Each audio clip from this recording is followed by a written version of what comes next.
What up everybody, Cold Nerdy Core back in with another video. This one's going to be another Hidden Gems video. Again, one of my favorite videos to make because I love talking about games that maybe don't get as much praise and maybe don't see the light of day that a lot of other games get. As for the same thing, in my other video there'll be two types of games I specifically will be talking about. First one is a hidden gem. These are games that I consider didn't get a spotlight at all, are really those ones that are like a diamond in the rough that maybe a lot of people haven't heard about, and I'm looking to shine a light on them and hopefully get them some exposure. And the other one would be a underrated game. That's a game that I think got a lot of spotlight, made for the wrong reasons, maybe had a bad development cycle, maybe just wasn't really liked when it came out, but I think is a better game than a lot of people perceive it as. If this is the first video you're seeing of me for these hidden gems, and you want to see more, I have another PS3 one. This is the second part on my channel. I will link it in the description. I also have a PS4 one, which I can link in the description as well. And again, just want to give a quick thanks to everybody who's been subscribing recently. My subscriber growth has gone up a lot since I first started, so I really appreciate anybody who's subscribing, liking videos, and commenting.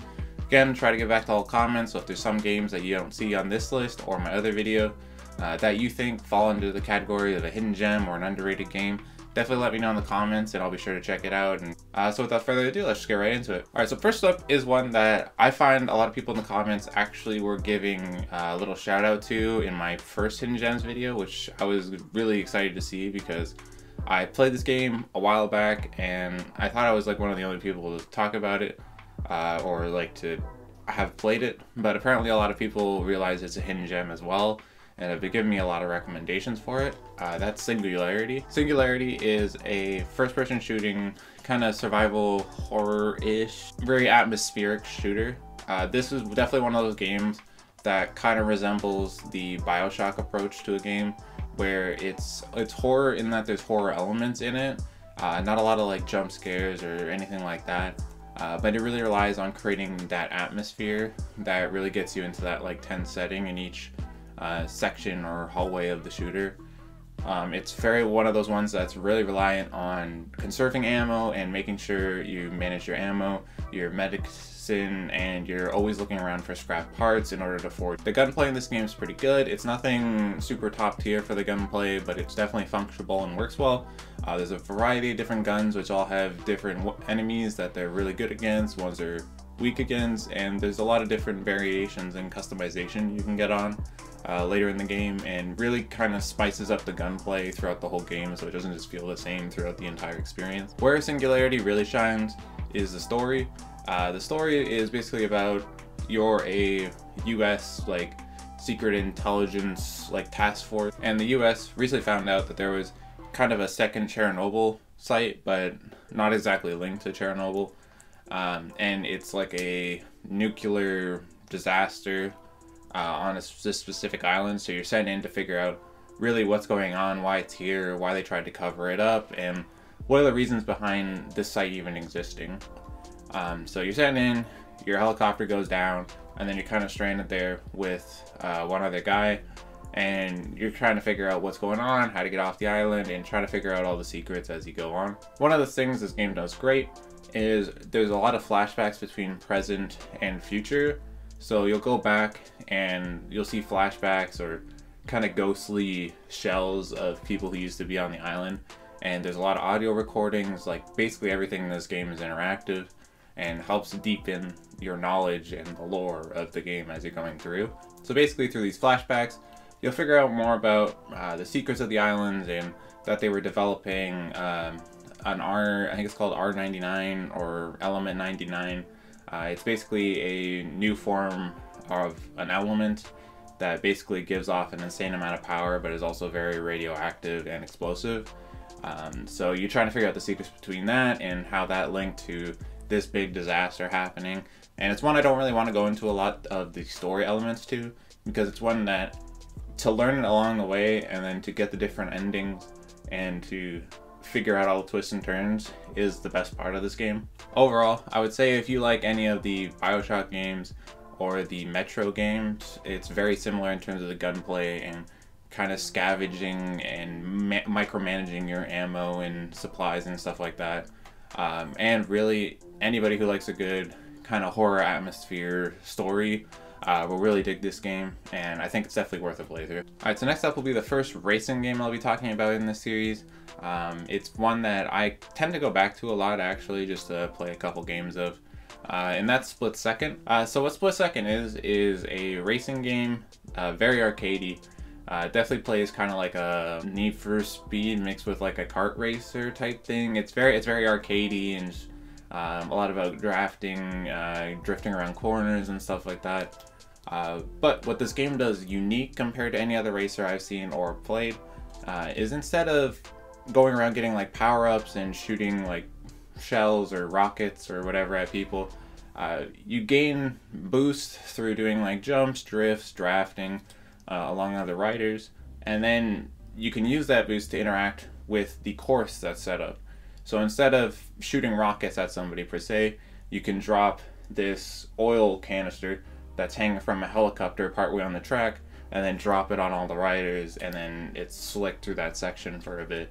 Or you can cause boats to turn over and crash into the course, and then that will take out some riders. Like, it's all about the environment being your weapon in this game. And then if you can save up all your boost, you can do these, like, I guess big environmental attacks where kind of each course has its main like feature point. I know one of them's a train track that you go over, but if you save up all your boost, you can basically always cause these things that interact and change the entire layout of the course. So basically, for example, the train one, you can cause the train to derail, destroying the track up top, and then force it to, now it's a drop down section, and any of the riders who were on that entire train section just automatically get eliminated and have to respawn back at the start. So there's definitely a layer to how powerful each thing is, and making sure you're the one being able to activate some of the more powerful objectives throughout the game. This game's story is kind of a lot like a Grid, if any of you have played that. It's kind of just like you're a rising rider in the scene. It's a new show called Split Second, and you're kind of growing along with the show. You're kind of basically the star of the show, and you're kind of raising the ratings through completing all these different challenges and these crazy stunts on the screen and stuff like that. This game, career mode wise, has all the basic racer kind of challenges that you would normally expect. You have your normal races, you have your elimination races where the last one to cross the line each lap gets eliminated. You have the one-on-ones, you have ones where it's like a big like circuit race. There's a bunch of different maps, and your total score at the end equals what place you finish in. And then you have time trials where you're just kind of going through a lap, see if you can beat the time, while all these different explosions and interactions with the level are happening around, so you're kind of dodging those as well along the way. So it makes that a little more unique. And really, what you're getting this game for is the uniqueness of it. It's a very good racer, has some solid foundations in terms of the driving mechanics, and the extra element of the environment being the thing that you're interacting with in terms of weapons and stuff like that really changes it up for me compared to a lot of other races I've played. So it really made it stand out in terms of a lot of the other races on the platform. So that's why I would recommend. Alright, so next up, I'll be talking about one of my favorite games I'll be discussing today. And for any of you who've tuned into the channel before, you know I'm a big fan of arcade sports games, so this one fills that niche very well, actually. And that is Blitz The League 2. So what Blitz The League 2 is, it's basically Madden, if Madden was mature rated and basically followed no rules and bound. So what Blitz League is based off of, it's based off of the XFL. For those of you who don't know what that is, it was basically like an extreme football league that used to exist in America, which kind of labeled itself as like the bad boy football game, and really focused on not really the talent of the play, but more so just being the edgier football in terms of rules, latency, and kind of the off-field antics, I would say. So what this game is, it's basically football with extreme rules. So basically, you're playing football, but you can break people's bones, you can fight them on the field, you can, if your player gets injured, you inject them with steroids to get them back on the field quicker. This is definitely one of those games that if you're not into the more grotesque and mature rated games, I wouldn't recommend. But if you're like me and don't mind that at all, it's definitely a fun game to play. The football mechanics are pretty good in this game. It reminds me of the old street football games in terms of how the actual plays work and the throwing and kind of turbo boost mechanic works, but instead of this, instead of going faster, you get like a slowdown mechanic where you can kind of, you're kind of a little extra powerful. You can stiff arm better, you can catch better, you can deke a little better, your character's a little faster than everybody else. So that's really your boost meter in this. You can also save up for kind of like, if you remember the old Street games, there was like a game breaker. But in this game, it's a hit or a dodge or a catch that will automatically injure another player. So a big portion of this game is trying to injure the enemy teams, like captains and stuff like that, to really limit how well their team can perform. One of the best things about this game though is the career mode. You can start up as a startup coming up in the company. You're one of these like all-star recruits selected to lead a team, and you can have full customization over your team. You can choose all their jersey colors, the icon. You can customize every single person on the team, giving them names, changing their appearances, changing what outfits they're gonna wear, and it really gives a lot of customization in terms of making the team feel like your own. Your character can then play 2 positions. You'll be on offense and defense. And what this game really succeeds at is really the RPG mechanics of it, where you kind of go through all these games, playing the games. If you win, you get an extra stat points, and then you can kind of distribute them to your team. So basically you set each player their own training, which will gradually and passively increase their stat boost in whatever categories you choose to train them on. And then you can buy equipment that will help give chunks of stats to the entire team by boosting kind of the training staff and the equipment they're able to use in practice. And then you can upgrade your own characters through playing and also the same training mechanics. You can upgrade your medical staff so players that are injured can come back quicker. And there's really just a lot of customization and interactions that are kind of RPG-esque that really make this campaign worthwhile. It also has kind of a funny story, and really for a football game is a decent story. It's very just dark, mature rated, so again, if you're not into that, you won't like the story. But if you don't mind it, it's decent fun. You can also get girlfriends throughout the game, which kind of give you stat boosts as well, because they each have their different connections throughout the league. Some are good at giving you better steroids, some get you better training equipment, some will better get you equipment in game so you get injured less. So there's definitely a lot of customization and replayability with this campaign. I've already played through it twice. So definitely if you're looking for a good arcade football game to play, I would definitely recommend picking this up. Alright, so next one I'll be talking about is kind of a shooter that gives us a kind of glimpse to the past of an old PS2 series that really got a shine in the PS2 era and really dropped off, and is probably almost killed off during the PS3 era, and that is Medal of Honor Airborne. In my opinion, this is the last Medal of Honor game that really kind of held that old nostalgia value for the original Medal of Honors and kind of kept that same format of a really solid single player campaign and a little fun tacked on multiplayer. After this game, it really went towards the more modern Medal of Honor games, which really are Battlefield clones that are just skinned with the Medal of Honor name. This game has one of the more unique things, especially when it's looked at compared to a lot of the older Medal of Honor games, in that you're an airborne unit, so each level you're able to parachute into one of multiple objectives that you're trying to complete.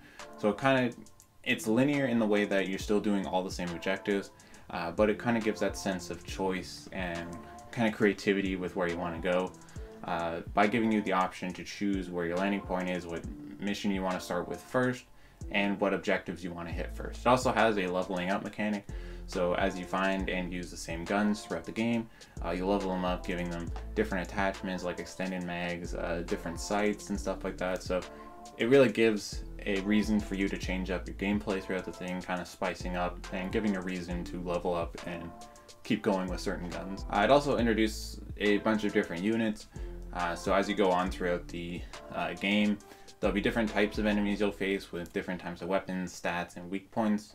And as you go throughout the levels, you'll also be gaining different weapons that are effective against certain enemies or not. And you can really customize your loadouts and what you're dropping in with each time. And each time you die, instead of just being dead and the level over, you get to redeploy with whatever weapons you want as kind of another soldier in that parachuting unit. This game I won't say is the best Medal of Honor game out there. My personal favorite being European Assault and also Rising Sun. But I think this one's a solid Medal of Honor game that I think got really overlooked and overshadowed with COD coming out during this time and being so popular. I think a lot of single player shooters like Medal of Honor really got shoved under the rug, and the newer Medal of Honor games kind of killed off the series. So this is kind of one that kind of was in that gap of before it was killed off and during the Call of Duty era, so it really didn't get much light shined on it. So if you're looking for a solid single player Medal of Honor game that really brings you that nostalgia of the earlier Medal of Honor games, I definitely would recommend checking this out. Alright, next up is probably the game that I'm going to say is the most popular out of the games I'll be talking about in the hidden gem genre. Because it's gotten a lot more shine recently, which I'm glad to see, because it was such a great game that came out during the PS3 era that when it initially came out, nobody was really talking about. And that is Vanquish. For those of you who don't know what Vanquish is a very fast-paced third-person shooter made by Platinum Games, so the same people who made Bayonetta and Anarchy Reigns. So it's very over-the-top, follows the same sections in terms of how they do their story, where you kind of pick a level and then you go through it, and then there's very distinct sections. So you'll fight like two groups of enemies, then there'll be a section cleared, it'll give you a score based on how well you did through the section. In this, it's speed, getting shot, and how accurate your shots were. And then that all gets tallied up into a score, and you go through the entire level, and then it'll give you like a base score or rewards based on how well you did. This game's very fast, very over the top, and one of the most unique things about this game is the sliding mechanics. So basically you play as like some enhanced robotic soldier, so you basically have this almost like an Iron Man suit, to put into short terms, and you basically go around like sliding around the level, shooting people in slow motion and being able to do flips, these crazy punch combos and stuff like that. And it's really, this game shines with its combat. It's really fast paced, really fun. There's some sections where you use cover and turrets, so it does have some more standard third person cover shooting mechanics, but really excels at the fast paced sliding around and just going at people combat style. The only, I want to say, setback this game has is it's very short. It's probably a 5 to 6 hour play, but it's a very fun 5 to 6 hour play. Each level is very unique. There's different enemies throughout the game, so it kind of mixes up what type of enemies you're going to be playing, how hard it will be, and kind of keeps the gameplay fresh. There's actually, if you're not looking for getting a PS3 version of this, there is a combo disc. I'm pretty sure it has Bayonetta, the first one, and this game on the PS4, and both of those games are amazing, and they're both by Platinum Games. So if you haven't played either of them, that's the thing I would recommend picking up, because it probably runs a lot smoother than this game and kind of just looks better. But overall, if you're a PS3 collector and looking for a fun game that really will be just like a nice short sweet session with some really great combat mechanics in it, I would definitely recommend picking up Vanquish. Alright, my next game will be one that really got its shine on the PC and has a pretty big cult following on the PC, but a lot of people don't know that there's a solid console port of one of the games on the PS3, and that is Command & Conquer Red Alert 3.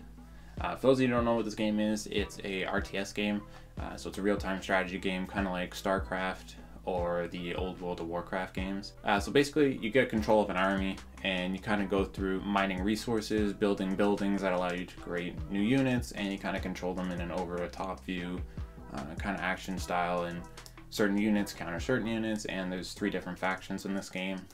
One of the things this game does really well is the 3 different factions. So there's 3 separate campaigns, one with the Allies, one with the Russians, and one with the, it's like the Japanese kind of Asian conglomerate group. What they do well in this game is that all of them really feel really distinct. The Allies kind of have your more basic RTS format, where it's kind of units build buildings, you place the buildings down. Units are very standard, tanks, soldiers, RPG unit, your specialist is an assassin. So it's, and then there's the flying units, which are just bombers, fighters.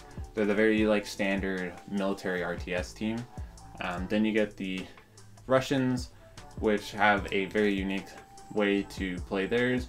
Theirs is more like brute force, and their buildings are way different in terms of how they're made. And then the Japanese team is, all their buildings are movable, they're like on movable block, and more rely on tech than all the other ones. So what you'll notice playing through this game is each of the factions feels like you have the same basic elements through each of them, so you know basics coming in, but you have to learn so much about each faction in terms of what they're good at and how to use their faction abilities and powers correctly. The main draw to this as a console player, getting this for the PS3 at this time, is definitely not going to be the multiplayer because that's gone. But the single player in this game is very expansive, takes a while, and is a lot of fun.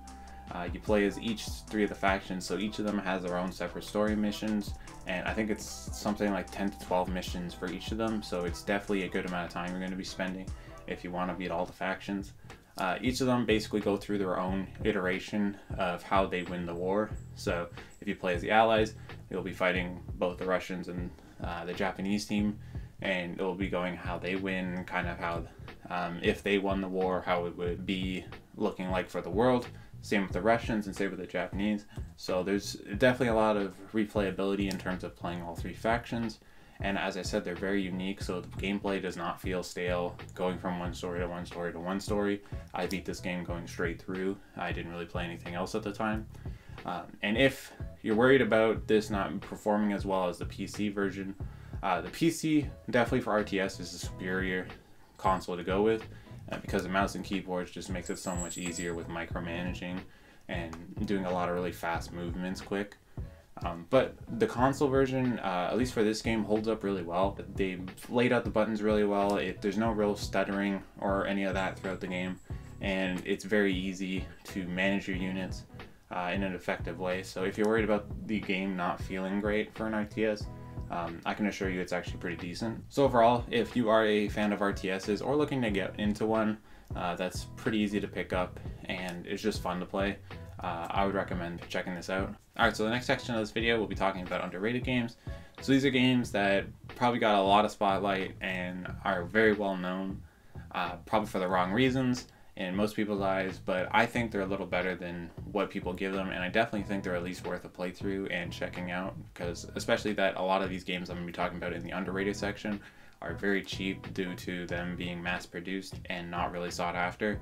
So the first one I'll be talking about is one that I actually think is a very good game, and that is Dragon Age 2. So basically what happened for this game is when it initially released, people were comparing it directly to Dragon Age Origins, which is the first one, which is a fair comparison. And Dragon Age Origins is a far superior game to this in terms of combat is a little more oriented to more hardcore RPG players, and the characters are a little bit better, the story's a little bit better, and the environments are a little bit better. But Dragon Age Origins is one of my favorite games and one of, I think, the best RPGs on the PS3. So for this game to just be slightly not as good in all those categories is very good. This game is still a solid game and definitely worth a playthrough. So basically you play as Ethan Hawke, or you play as Hawke and then you create your first name. But basically your village got raided and you're kind of abandoned with your sister or your brother, depending on what sex you choose to play. And you kind of go to city, I forget what it's called, and you basically meet all your groups, and it kind of serves as your hub world, this big city where you get your quests, and then you kind of use a fast traveling system to travel from daytime to nighttime to up in the mountains, and it all kind of revolves around this big city. The characters in this game are still great, which I think is one of the main points for all these games. Getting to know your characters and doing their special side quests and getting to know your crew is one of the best things about BioWare games, like Mass Effect and the earlier Dragon Age games, and this game still does it well. There's a lot of great characters that are in this game that are unique in their own ways and have great little sub-stories written for them. The one thing I will say Dragon Age Origins definitely gets the edge on is the story. I think the story in this game is well done, but it's not as interesting and doesn't really have the same oomph as Origins does. But this game is definitely still has a solid story. I don't want to spoil too much because I feel like RPGs, especially BioWare games, it's best to play through the game and learn about the story as it goes, because you learn about it with your characters and it makes it a lot more interesting. But this game has a solid story and some good choices in it that kind of will change the outcomes and ending you get. There's a lot of different sightings with certain factions, so there's definitely replayability in this game. The one thing I will actually say is either on par or slightly better than Origins is the combat. It's a little faster pace than the kind of old school Knights of the Old Republic style Origins go for, and I think it really helps make the combat feel a little quicker and more more action oriented than the other games, and I think it handles it well, and I think it still has the kind of turn-based elements where each of your attacks takes certain time to cast. You can only cycle through abilities by deciding which order you want to press them in, but it's a lot more faster paced and feels more like a real-time action game instead of a slightly turn-based style of combat. Overall, if you love the BioWare games, any of them, and you love it for the character and story growth, this is definitely a game worth playing through if you didn't get into it already. Also, if you're an RPG fan at all, I would definitely recommend picking up the Dragon Age games. Origins is probably one of the best RPGs on the PS3, and Dragon Age 2 is still a very solid RPG and definitely worth a playthrough at least. Alright, next up, this is probably the most controversial game I'll be talking about in my underrated section, just because of how ill received it was off the start, and that is Duke Nukem Forever. For those of you who don't know what Duke Nukem is a very old school arcadey shooter that kind of came out during the Doom Shadow Warriors time, and really focused on really fun, fast-paced weapon combat with really cool designed levels and a kind of funny, cheesy, over-the-top version of an action character as Duke Nukem, the main character you play as. And this was a game that was teased for a very long time, and they basically said, we're working on it, we're working on it, we're working on it, we're working on it. When people keep asking about it, there was like 7 different trailers at different game conferences that came out for this game, and then it eventually came out. Basically it bombed because it wasn't nearly as good as the older Duke Nukem games, and really the amount of delays this game got really killed off the hype for it. Being me, going back into it a lot after it came out, and during a time where I wasn't really focusing on the delays and kind of the nostalgia factor of the old games, and just kind of playing it for what it is. I find it a pretty good first-person shooter with some good combat mechanics, with a stupid story but with some funny elements here and there. This is definitely not a game I'm gonna say, oh my gosh, this is one of the greatest shooters and nobody talks about this game's hated for no reason, blah blah blah blah blah. But it's a game I'll definitely say got way too much hate due to how hard the fans were wanting an insanely good original Duke Nukem game, and this game was kind of just a game compared to the originals. What I would say about this game is, for those of you who want a fun shooter to play, who are big into shooters for the console, and skipped over this game due to the poor press it received and how bad this game was hated on when it came out, and see it for cheap, I definitely would recommend picking it up. It's a very fun playthrough. It has some good combat mechanics, some decent boss fights, and a variety of different weapons and enemies to keep the combat fresh throughout the game. It's a decently long campaign and has some decently challenging points. It's not the greatest Duke Nukem game, it's not the greatest game of all time, but if you're a shooter fan looking for a fun playthrough with a game that'll have some good one-liner moments throughout the game sprinkled in with some fun combat mechanics, I definitely would recommend picking this up, especially because how cheap it is, because everybody hates the game and nobody really bought it when it came out, so there's a lot of copies floating around. I could definitely recommend this game as a solid playthrough. Alright, so there you have it. That is my second PS3 Hidden Gems and Underrated video. I definitely appreciate it if you stuck around through the whole thing. Again, let me know some games that you've played that you maybe think fall in the Hidden Gems or Underrated realm for the PS3 in the comments if I haven't talked about them. Also, if you end up picking up any of these games based off of the video, definitely let me know, and definitely let me know how you like them. Sorry this video took so long to get up. I initially had a bunch of videos planned for the PS5, but as everybody knows, it's insanely hard to get one, so I have not been able to get one. And I probably won't be able to get one for probably another 2 to 3 months, I would assume. A lot of the videos I had planned will be pushed to later. Again, thanks if you stuck through the whole video, and thanks for all the support I've been receiving on the channel recently. And remember, everybody has some nerdiness at their core.